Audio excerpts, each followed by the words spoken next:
অনূর্ধ্ব-19 নারী টি-20 বিশ্বকাপে আজ উদ্বোধনী ম্যাচ অনুষ্ঠিত হয়েছে এবং আজকেই খেলেছিল পাকিস্তান এবং ইউএসএ। পাকিস্তান এবং ইউএসএর ম্যাচে পাকিস্তান 2টি পয়েন্ট হারালো, যেটা পাকিস্তানের জন্য অত্যন্ত দুঃখের ব্যাপার।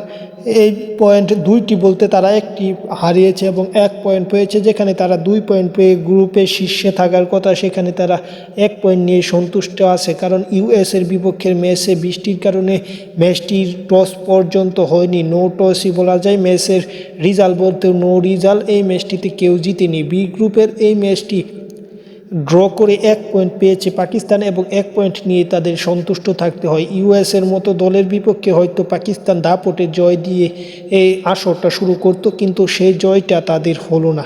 তারা 1 পয়েন্ট নিয়ে সন্তুষ্ট থাকলো এবং এই ম্যাচটি 1 পয়েন্ট নিয়ে সন্তুষ্ট থাকার পরও পয়েন্ট টেবিলে শীর্ষে তারা এবং ইউএসএ আছে পয়েন্ট টেবিলে 2 নম্বরে। বাকিরা এখনও খেলেনি, অনেক দল খেলার চেষ্টা করছে। পরবর্তীতে সেই ম্যাচটি হবে, সেই ম্যাচ হলে টেবিলে পরিবর্তন হবে।